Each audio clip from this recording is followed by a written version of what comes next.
یا ایھا الذین آمنوا استعینوا بالصبر والصلاۃ ان اللہ مع الصابرین۔ اے ایمان والو مدد لو نماز سے اور صبر سے۔ سامعین محترم، یہ جو آیت کریمہ تلاوت کی ہے اسی پر گفتگو کروں گا، اور حضور امام حسین رضی اللہ تعالی عنہ کی سیرت پر۔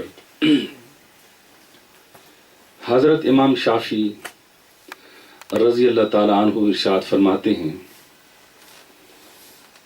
اذا فی مجلس نذکر علی وصبتیہ وفاطمۃ الزکیہ سبحان اللہ۔ یقال تجاوزوا یا قوم هذا من حدیث الرافضیہ سبحان اللہ۔ برأت الی المہیمن من اناس یرون الرفض حب الفاطمیہ۔ سبحان اللہ۔ میں آج یہ بتانا چاہتا ہوں اپنے اہل سنت بھائیوں کو، اور اگر ہمارے شیعہ بھائی ہیں تو ان کو بھی، کہ ہمارا جو حضرت امام حسین اور اہل بیت کی محبت سے کسی کا اختلاف نہیں، بے شک۔ یعنی اہل بیت سے محبت جتنی بھی کی جائے، حسین سے محبت جتنی بھی کی جائے کم ہے۔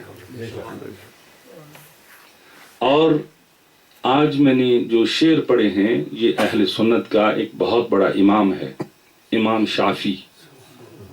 وہ لکھتا ہے، ان کی کتاب ہے دیوان شافعی، اس میں لکھتا ہے کہ جب اذا فی مجلس، جب کسی مجلس میں نذکر علی، میں علی کا ذکر کرتا ہوں، وصبتیہ، اور ان کی نبی کے نواسوں کا ذکر کرتا ہوں، صبتین کو صبتیہ کہا گیا، اور فاطمۃ الزکیہ، اور فاطمہ کا ذکر کرتا ہوں، یقال، تو کہا جاتا ہے کہ یا قوم، یقال تجاوز، کہا جاتا ہے اس نے تجاوز کر دیا، حادثی ود گیا ہے، یا قوم ھذا، اے قوم اس نے تجاوز کر دیا ہے، فہذا حدیث الرافضیہ، کہ یہ رافضیوں کی، شیعوں کی باتیں ہیں۔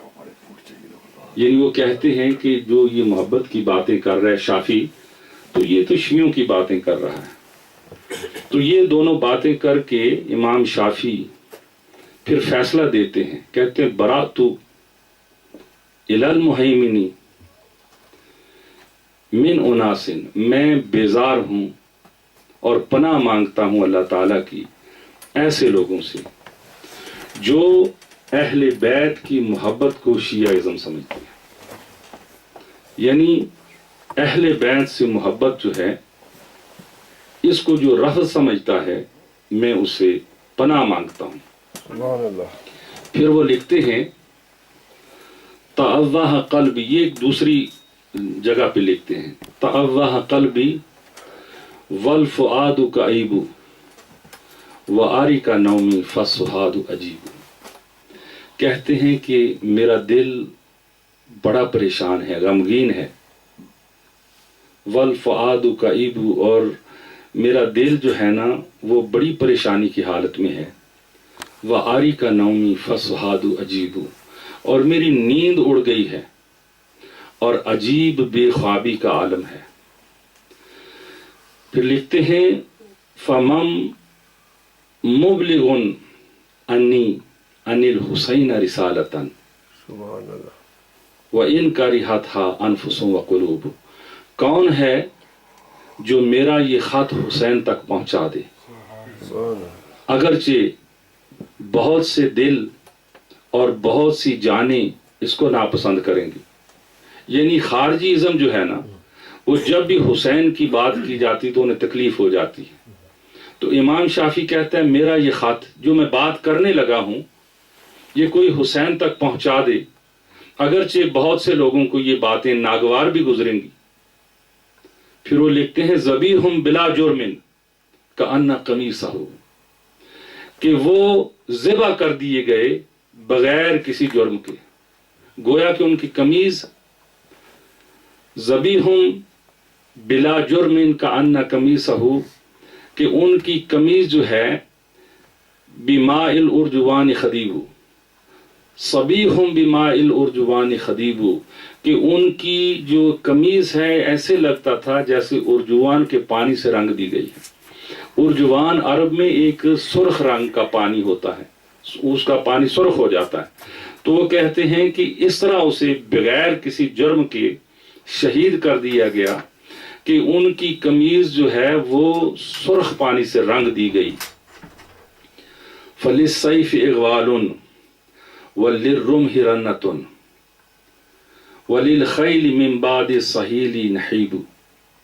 پھر وہ کہتے ہیں کہ جو تلواریں اور نیزے ہیں وہ اپنے غلط استعمال پر رو رہے ہیں، اور گھوڑے ہنانے کے بعد وہ بھی رو رہے ہیں، یعنی وہ جو گھوڑے، جو تلواریں جن کو غلط استعمال کیا گیا حسین کی شہادت کے لیے، وہ رو رہے ہیں۔ تزلزلت الدنیا لآل محمد وقادت لہم سم الجبال تذوب، کہ کانپ اٹھی دنیا آل محمد کے غم میں، اور یہ بے جان پہاڑ جو ہیں یہ ان کے غم میں ایسا لگتا تھا جیسے پگھل جائیں گے۔ وغارت نجوم واقشعرت کواکب وحطک استاروں وشق جیوب، ستارے غائب ہو گئے اور نجوم جو ہیں وہ ستارے وہ بھی پھٹ گئے، اور پردے جو ہیں وہ تار تار ہو گئے، اور گریبان جو ہیں وہ پھاڑ دیے گئے۔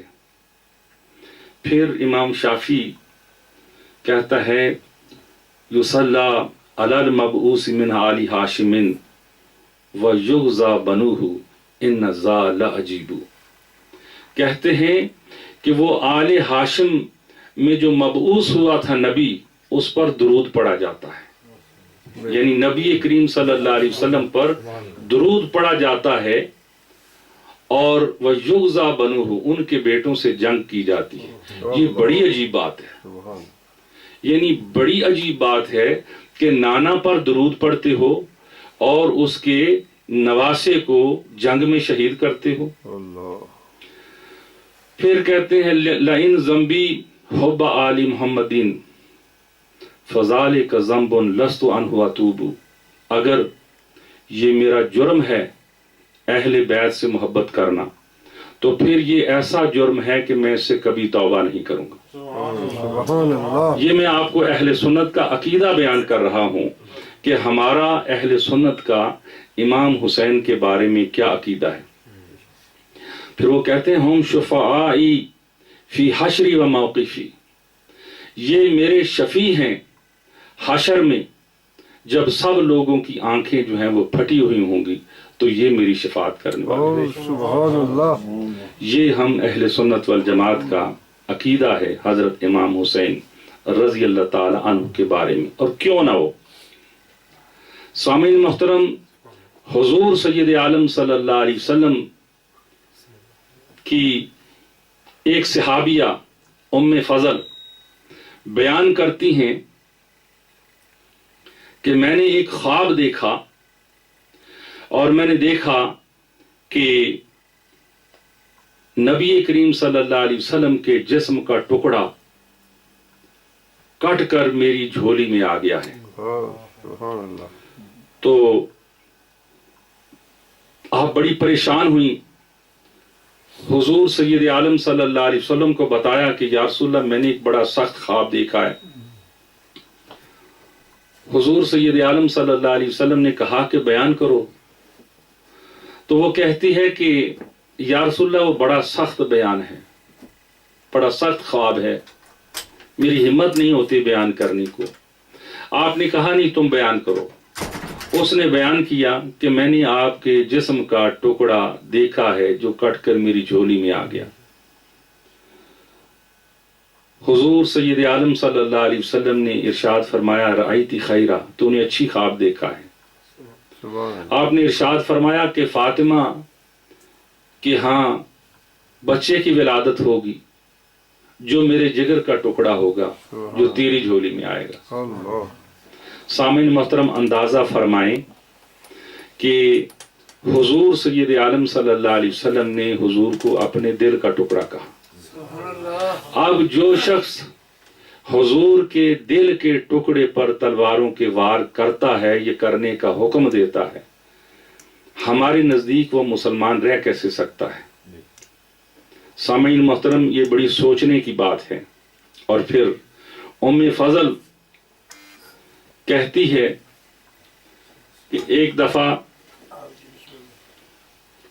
نعرہ تکبیر، نعرہ رسالت، مشائخ اہل سنت، آئیے جناب تشریف لائیے۔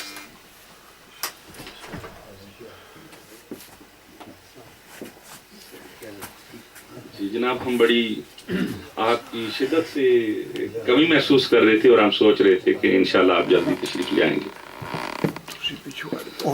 تو حضرت ام فضل تشریف ارشاد فرماتی ہیں کہ ایک دفعہ میں کسی کام کے سلسلے میں حضور کے گھر آئی اور میں نے حضرت امام حسین کو اپنے ہاتھوں میں لے لیا، اور پھر میں نے کوئی کام کرنا تھا، میں نے حسین کو حضور سید عالم صلی اللہ علیہ وسلم کی گود میں دے دیا۔ میں نے کہا حضور آپ انہیں ذرا تھامی، میں تھوڑا کام کر لوں۔ تو حضرت امام حسین نے، حضرت حضور سید عالم صلی اللہ علیہ وسلم نے حضرت امام حسین کو اپنی گود میں لے لیا، اور وہ کہنے لگی کہ میں کام کرنے لگی، اور پھر میں نے جب حضور کی طرف دیکھا تو میں نے دیکھا نبی کریم صلی اللہ علیہ وسلم رو رہے ہیں، آپ کی آنکھوں سے آنسو بہ رہے ہیں۔ تو میں حضور کے پاس گئی اور پوچھا یا رسول اللہ کیا وجہ ہوئی کہ آپ رو رہے ہیں؟ تو انہوں نے کہا کہ اے ام فضل، ابھی ابھی میرے پاس فرشتہ آیا ہے، تو اس نے بتایا ہے کہ میرے اس بیٹے کو میری امت جو ہے وہ شہید کر دے گی۔ تو وہ کہنے لگے کہ میں نے کہا کہ اس بیٹے کو؟ تو حضور نے کہا ہاں، اور پھر حضور نے یہ بھی بتایا کہ وہ فرشتہ اس جگہ کی مٹی بھی میرے پاس لے کر آیا ہے۔ حضور رونے لگے۔ تو اس روایت سے بھی یہ پتہ چلتا ہے کہ حضور سید عالم صلی اللہ علیہ وسلم حضرت امام حسین کے غم کو محسوس کر کے روئے، اور اس سے پتہ یہ چلتا ہے کہ حضرت امام حسین کے غم کو محسوس کر کے رونا یہ نبی کریم صلی اللہ علیہ وسلم کی سنت ہے۔ ہم حضرت امام حسین کے غم میں رونے کے مخالف نہیں ہیں، یہ حضور سید عالم صلی اللہ علیہ وسلم کی سنت ہے، اور ویسے بھی رونا درد دل کی نشانی ہے۔ جس کے دل میں درد ہوتا ہے وہ بندہ جو ہے وہ روتا ہے۔ تو سامعین محترم، اسی طرح حضور سید عالم صلی اللہ علیہ وسلم سے بہت سی روایات ہیں۔ حضور سید عالم صلی اللہ علیہ وسلم سے یہ روایت بھی موجود ہے کہ آپ پچھلے ہفتہ کو بھی ہمارے بھائی حضرت صوفی صاحب نے یہ روایت بیان کی تھی، برکت کے لیے آج پھر بیان کر دیتا ہوں کہ جو بندے بھی وہاں مدینہ شریف میں گئے ہیں انہوں نے وہاں حضرت ابراہیم کی چھوٹی سی قبر دیکھی ہے، وہ حضور کے صاحبزادے ہیں۔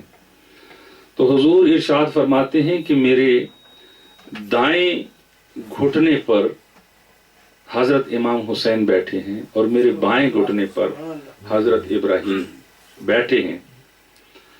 تو فرشتہ حاضر ہوتا ہے تو وہ کہتا ہے کہ میں دونوں سے پیار کر رہا ہوں، حضور کہتے ہیں دونوں سے پیار کر رہا ہوں۔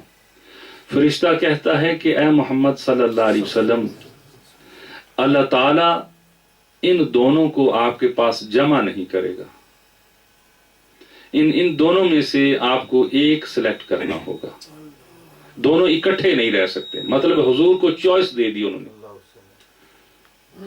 اس سے آپ اندازہ کریں کہ حضور کو کہا کہ جس کو رکھنا چاہتے ہیں آپ رکھ لیں. تو آپ نے سوچا کہ حضرت ابراہیم کی جو ماں ہے وہ باندھی ہے اور اس کا دکھ مجھے ہوگا یا اس کی ماں کو ہوگا، لیکن اگر حسین اس دنیا سے چلا گیا تو پھر اس کا دکھ علی اور فاطمہ کو ہوگا، اور ان دونوں کا دکھ مجھے برداشت نہیں ہے. تو آپ نے حضرت ابراہیم کو حسین کے بدلے میں دے دیا. کہا کہ مولا کریم میں اس کو فدا کرتا ہوں، اس کو قربان کرتا ہوں حسین پر. اور پھر حضور سید عالم صلی اللہ علیہ وسلم جب بھی بعد میں حسین کو دیکھتے تو اسے چومتے، پیار کرتے، اور پھر یہ ارشاد فرماتے کہ میں نے اپنے بیٹے ابراہیم کو حسین پر قربان کر دیا ہے. اس بات کو یاد کرتے اور یاد کر کے یہ بات ہمیشہ آپ کیا کرتے تھے. اور روایتیں تو بہت سی ہیں. ایک روایت میں یہ آتا ہے کہ بارش کا فرشتہ اس نے اللہ تعالیٰ سے اجازت مانگی کہ میں نبی کریم صلی اللہ علیہ وسلم کی آپ کے پاس جا کر آپ کی زیارت کرنا چاہتا ہوں. اللہ تعالیٰ نے انہیں اذن دیا، اجازت دی. وہ جب زمین پر آئے حضور کے پاس تو حضرت آپ اس وقت باری تھی حضرت ام سلمہ کی، آپ ان کے گھر میں تھے.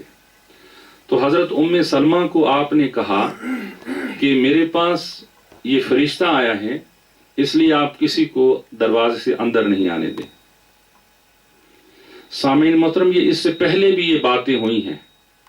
یہ بات عرض کرنے سے پہلے یہ عرض کر دوں کہ حضرت یعقوب علیہ السلام جو ہیں ان کے والد اسحاق، انہوں نے ایک دفعہ اپنے بیٹے کو کہا کہ اسحاق میں سونے جا رہا ہوں اور جب کوئی آئے تو اسے روکنا، میں آرام کر لوں. حضرت اسحاق پہرا دے رہے ہیں تو فرشتہ آ گیا. فرشتے نے کہا کہ اندر وہ جانے لگا تو انہوں نے روک لیا حضرت اسحاق نے، کیونکہ وہ انسان کی صورت میں تھے. تو آپ نے کہا کہ میں ان سے ملنا چاہتا ہوں، اسحاق سے. یعقوب نے کہا میں ملنا، یعقوب کو کہا، کیونکہ یعقوب بیٹے تھے، اسحاق باپ تھے. انہوں نے جانے نہ دیا.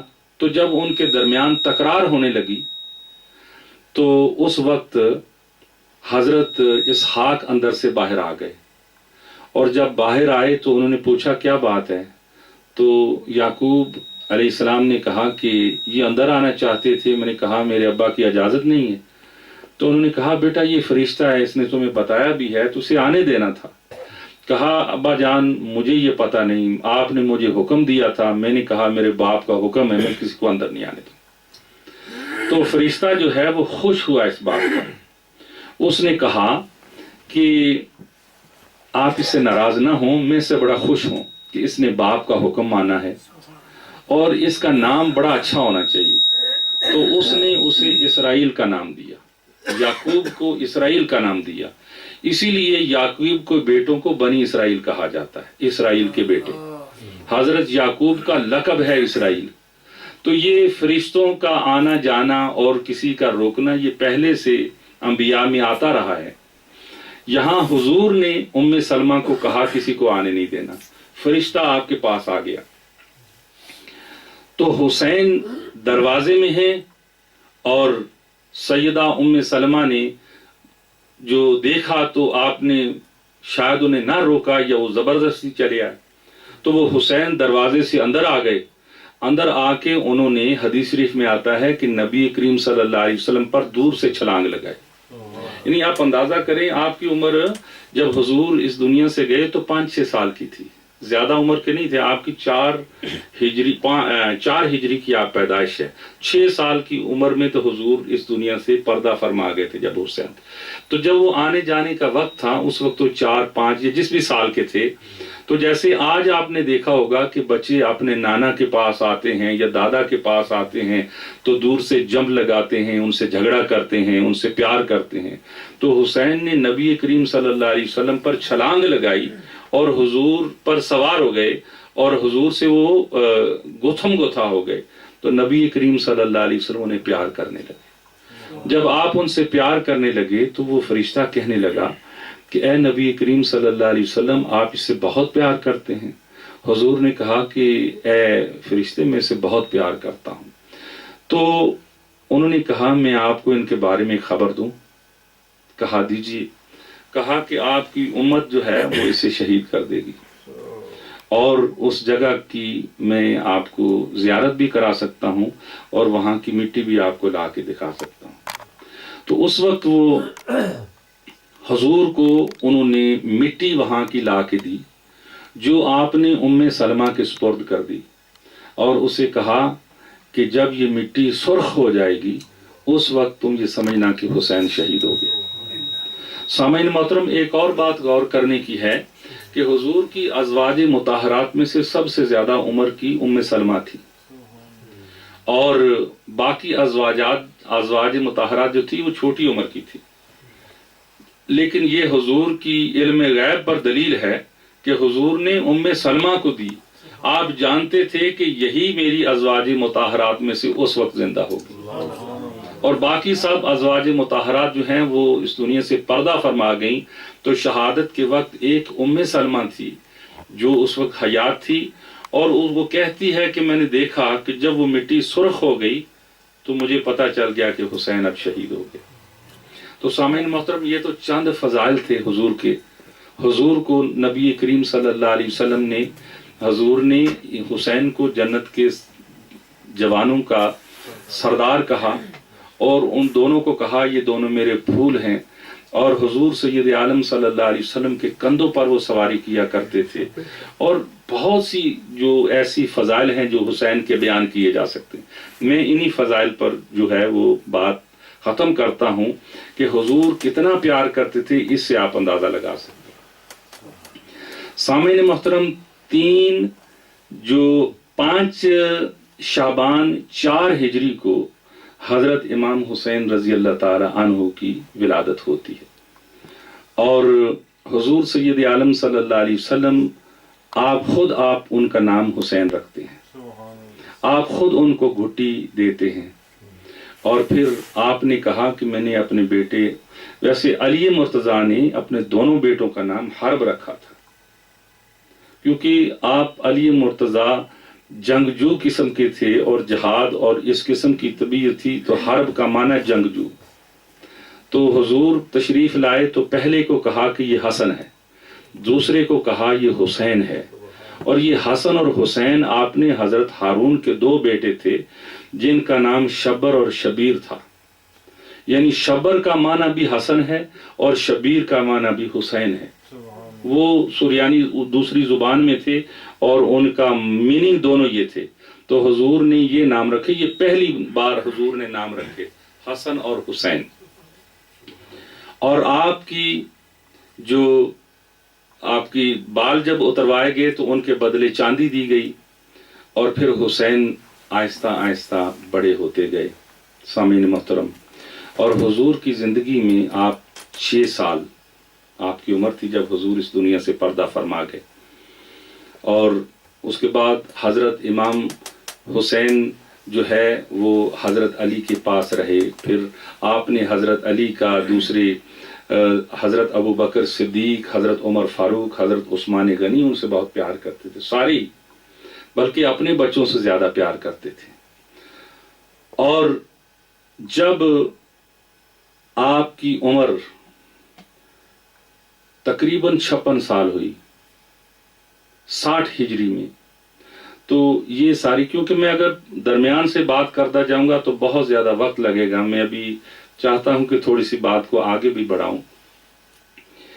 60 ہجری میں جب حضرت امیر معاویہ رضی اللہ تعالی عنہ اس دنیا سے چلے گئے، تو یزید کے پاس ایک مشن تھا کہ وہ چاہتا تھا کہ 4 شخصیتوں سے وہ بیعت لے، باقی لوگوں سے اس نے بیعت لے لی تھی اور مان بھی لی گئی تھی۔ 4 شخصیتوں میں ایک شخصیت تو اس وقت فوت ہو گئی تھی، جن کا نام عبد الرحمن بن ابو بکر۔ پہلے ان سے بھی بیعت لینے کی کوشش کی گئی، وہ بھی انکار کرنے والوں میں سے تھے، لیکن اس وقت وہ فوت ہو گئے تھے۔ پیچھے 3 بندے رہ گئے تھے، ایک جو تھے وہ حضرت امام حسین تھے، ایک عبداللہ ابن زبیر تھے، اور ایک عبداللہ ابن عمر تھے۔ یہ 3 بندے، اور ان کے 3 کے بارے میں بھی حضرت عبداللہ ابن عمر جو تھے وہ عابد قسم کے جو شخصیت تھے، وہ زیادہ پالیٹکس اور سیاست اور اس میں وہ نہیں ان کا ذوق تھا، تو ان سے بھی انہیں زیادہ خطرہ نہیں تھا، لیکن وہ سمجھتا تھا کہ میری حکومت کے مخالف اگر ہو سکتے ہیں تو حضرت امام حسین اور حضرت عبداللہ ابن زبیر ہو سکتے ہیں۔ تو اس نے اس وقت جو حاکم تھے مدینہ پر، اس کا نام تھا ولید بن عتبہ بن ابو سفیان۔ وہ جو ہے عتبہ جو ہے وہ حضرت امیر معاویہ کا بھائی تھا، یہ حضرت امیر معاویہ کا بھتیجا تھا، یزید کا چچا زاد بھائی تھا۔ اور مکہ پر جو حکمران تھا، گورنر جسے آپ کہہ سکتے ہیں، وہ سعید بن عاص تھا، اور کوفہ پر جو حکمران تھا اس کا نام تھا نعمان بن بشیر۔ یہ نعمان بن بشیر وہ شخصی اس صحابی کے بیٹے ہیں جنہوں نے جب حضرت ابو بکر صدیق کے ہاتھ پر ثقیفہ بنو ساعدہ جہاں آپ کی خلافت منتخب ہوئی، انصار میں سے سب سے پہلے جس بندے نے بیعت کی تھی یہ بشیر تھا، یہ نعمان کے والد تھے۔ تو یہ نعمان بن بشیر کوفہ پر حکمران تھا، اور اس وقت بصرہ پر حکمران تھا عبید اللہ ابن زیاد۔ ان دونوں کے بارے میں آپ کو عرض کر دوں کہ زیاد جو ہے وہ اس کے بارے میں تاریخ شاید اکثر جانتے ہیں کہ وہ پہلے حضرت علی کا ساتھی تھا۔ زیاد اور عبید اللہ ابن زیاد، یہ زیاد حضرت علی کا ایک جرنیل تھا، اور یہ تاریخ میں یہ ساری بات موجود ہے، اور وہ بڑا سخت تھا، وہ حضرت امیر معاویہ کے بہت خلاف تھا، اس وقت وہ اس سائڈ پہ تھا۔ لیکن جب حضرت علی کرم اللہ وجہہ کی شہادت ہو گئی تو اس کے بعد، کیونکہ زیاد جو ہے اس کا نسب کی پرابلم تھی، پرابلم یہ تھی کہ کسی پہلے وقت میں یہ ابو سفیان کی اولاد تھا شادی کے بغیر، اور پھر حضرت امیر معاویہ کو کسی نے مشورہ دیا کہ آپ اس کو اپنے نسب میں شامل کر لیں، اس کو اپنا بھائی مان لیں اور اپنے ساتھ ملا لیں، کیونکہ یہ بڑا سخت قسم کا اور بڑا زبردست جنرل ہے۔ حضرت امیر معاویہ نے اس کو بھائی مان لیا اور وہ وہاں سے چھوڑ کر ادھر آ گئے۔ ویسے وہ تقریباً پہلے حضرت علی کی شہادت کے بعد کافی عرصہ جو ہے وہ بغاوت کیے رکھی اس نے، مگر جب وہ حضرت امیر معاویہ کے پاس آ گیا تو پھر یہ سارے بھی آ گئے۔ جب وہ ابن عبید اللہ زیاد کے فوت ہونے کے بعد حضرت امیر معاویہ کے پاس آیا تو حضرت امیر معاویہ کو عبید اللہ ابن زیاد نے کہا کہ مجھے بھی کوئی عہدہ دیں، تو انہوں نے کہا کہ آپ اپنے ابا جی نے اگر آپ کو کوئی عہدہ دیا ہے تو میں بھی آپ کو عہدہ دیتا۔ تو وہ کہنے لگا کہ آپ میرے چچا ہیں، اگر کل کسی نے مجھے کہا کہ آپ کا چچا بھی آپ کو کوئی عہدہ دیتا تو میں آپ کو عہدہ دیتا، تو پھر میں کیا کروں گا؟ تو حضرت امیر معاویہ ہنسنے لگے تو انہوں نے اسے بھی عہدہ دے دیا۔ اب وہ وہاں کا گورنر تھا بصرہ کا۔ سامعین محترم، حضرت امام حسین مدینہ میں تھے اور یزید نے خط لکھا ولید بن عتبہ کو کہ ان دو سے بلکہ حضرت عبداللہ بن عمر سے بھی زبردستی بیعت لینی ہے، اور اگر یہ بیعت سے انکار کریں تو انہیں قتل کر دیا جائے۔ ولید بن عتبہ نے حضرت عثمان غنی کا بیٹا تھا، اس کا بیٹا یعنی ان کا پوتا عبداللہ بن عمر بن عثمان، عبداللہ کو بھیجا کہ جاؤ ان کو بلا کر لاؤ۔ جب بلانے کے لیے گئے تو عبداللہ ابن زبیر اور حضرت امام حسین دونوں مسجد میں تھے۔ تو جب وہ واپس گیا انہوں نے کہا آپ چلیں ہم آتے ہیں، تو انہوں نے آپس میں مشورہ کیا کہ بات کیا ہو سکتی، اس وقت بے وقت ہمیں بلانے کا مقصد کیا ہے۔ تو ایک نے دوسرے سے کہا کہ ہمیں لگتا ہے کہ حضرت امیر معاویہ کا وصال ہو گیا ہے اور خلافت اور حکومت کا مسئلہ ہے۔ تو وہ حضرت عبداللہ ابن زبیر تو نہیں گئے، حضرت امام حسین نے ہاشمیوں کو جمع کیا اور ان کو لے کر وہاں گئے۔ ولید بن عتبہ سے پہلے وہاں کا گورنر جو تھا اس کا نام تھا مروان۔ مروان تاریخ اسلامی میں ایک ایسی شخصیت کا نام ہے جو اہل بیت کا دشمن تھا، جس نے کبھی اہل بیت سے وفا نہیں کی۔ اور سامعین محترم، بعض لوگ سوچتے ہوں گے، یہ کہتے ہوں گے کہ جو بھی تھا صحابی تو تھا، یا اس وقت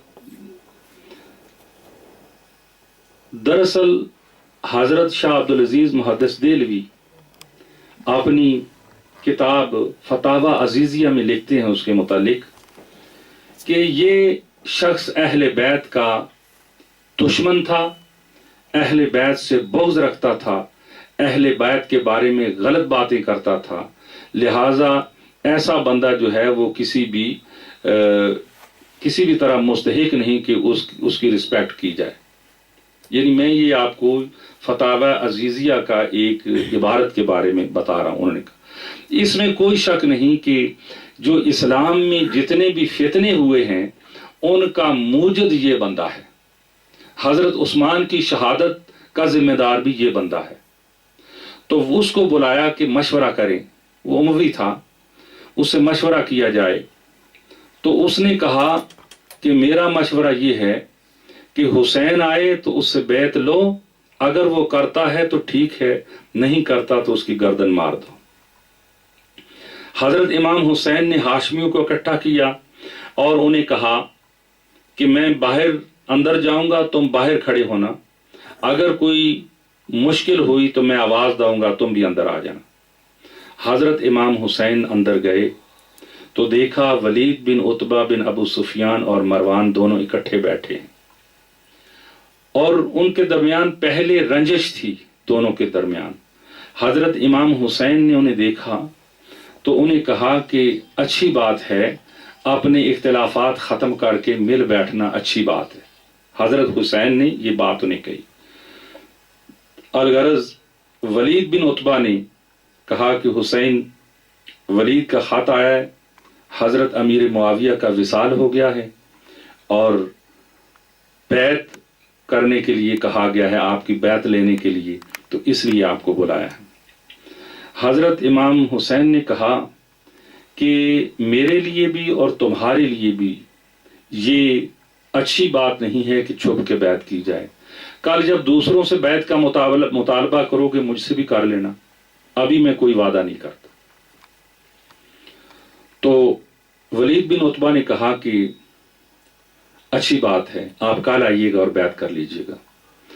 مروان نے کہا کہ ولید اگر ابھی اسے جانے دیا تو پھر یہ کبھی خونریزی کے بغیر آپ کے قبضے میں نہیں آئے، اس کی گردن مار دو۔ حضرت امام حسین نے مڑ کے اس کی طرف کہا کہ ابن دائی، تیری یہ جرت کہ تو میری گردن مارنے کی بات کرے۔ بہرحال ان کے درمیان یہ معاملہ ختم کر دیا گیا اور وہ چلے گئے۔ بعد میں مروان ولید بن عتبہ کو کہتا ہے کہ آپ نے بہت بڑی غلطی کی، اب یہ کبھی تمہارے قبضے میں نہیں آئے گا۔ اب سامعین محترم، ولید بن عتبہ بن ابو سفیان اموی تھا، لیکن اس کا ایک جملہ تاریخ میں خوبصورت جملہ ہے۔ اس نے کہا کہ مروان، تم جو مشورہ مجھے دے رہے تھے یہ میری عاقبت خراب کرنے کے لیے تھا۔ تم سمجھتے ہو، میں تو سمجھتا ہوں کہ جو بندہ بھی حسین کی گردن مارے گا وہ آخر میں خفیف المیزان ٹھہرے گا، اس کا پلڑا جو ہے وہ ہلکا ہو جائے گا۔ تو مروان نے کہا کہ اگر تمہاری یہ رائے ہے تو پھر ٹھیک ہے۔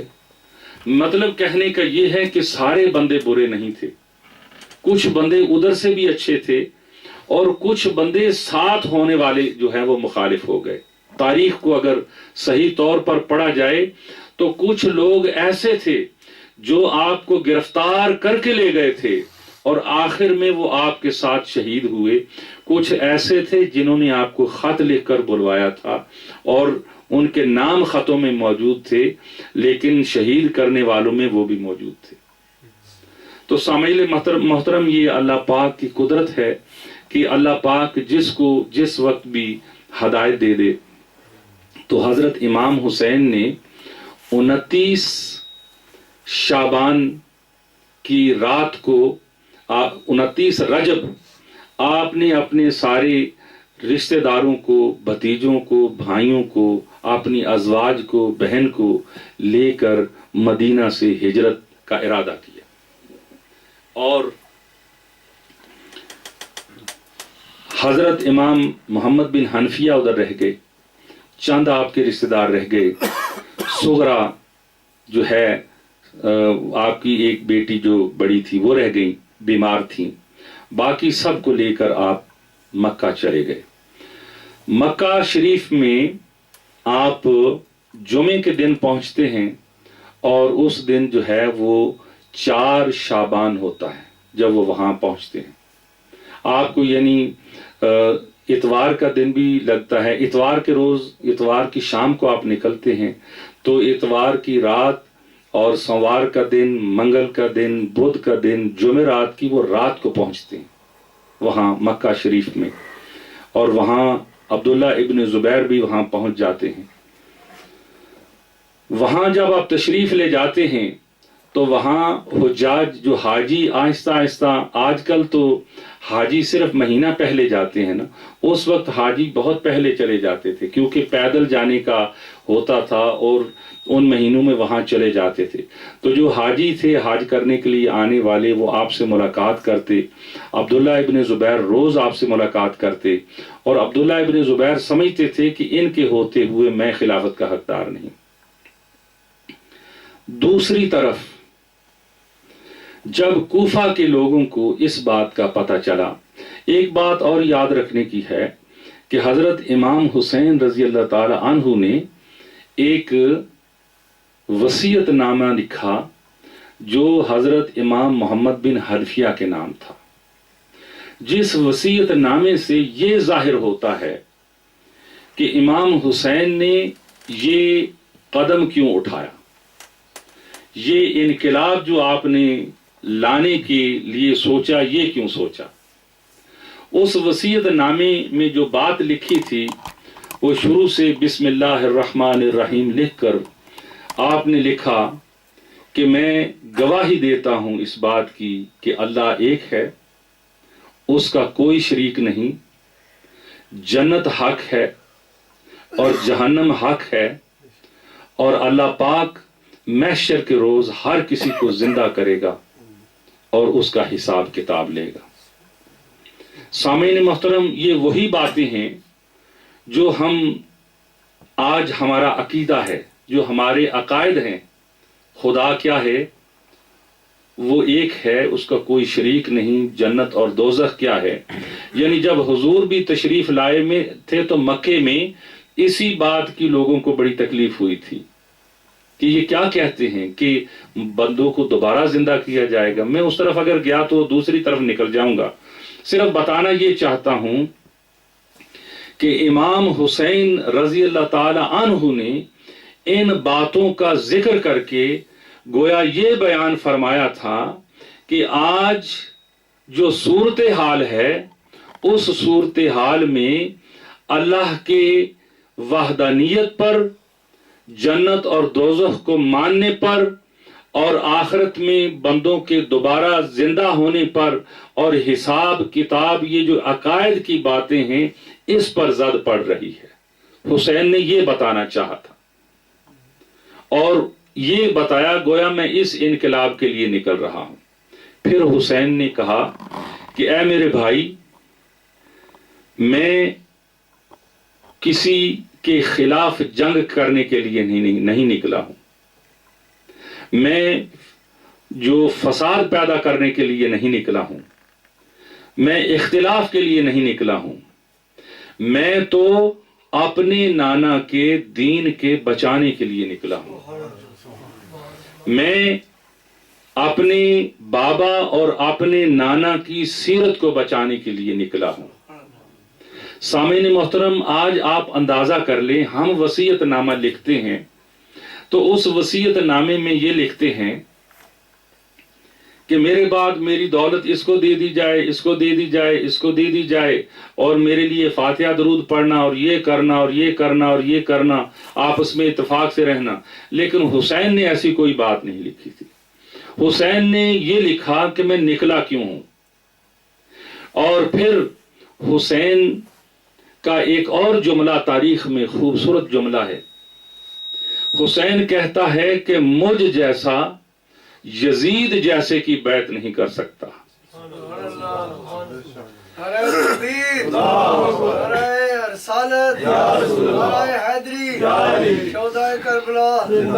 یعنی حسین کہتا ہے کہ میں اور ہوں، یزید اور ہے، میں حق ہوں، یزید باطل ہے، میں اسلام ہوں، یزید بے دینی ہے۔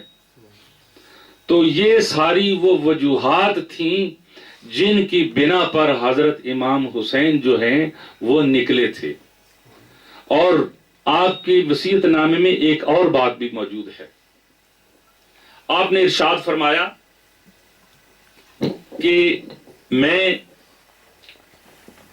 اگر تو وہ بات ہوئی جو میں چاہتا ہوں، یعنی دین اسلام کو سربلندی ملی، مجھے کامیابی ملی، اللہ تعالیٰ نے یہ کامیابی دی تو فابیہا، نہ ملی تو میں صبر کروں گا۔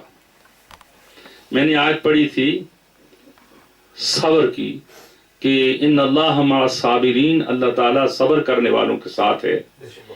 حسین کہتا ہے کہ میں صبر کروں گا۔ تو سامعین محترم، صبر یہ نہیں تھا کہ حسین ہاتھ پر ہاتھ در کے بیٹھ جاتا، یہ صبر نہیں تھا۔ حسین کا مقصد یہ تھا کہ اگر میرے ساتھ کوئی بندہ نہیں نکلے گا تو میں اکیلا ہی اپنے اہل و عیال کے ساتھ، اپنے ساتھیوں کے ساتھ اس جنگ کو لڑوں گا۔ یعنی اس موقع پر اسلام کی سربلندی کے لیے میں خود اپنی قربانی دوں گا۔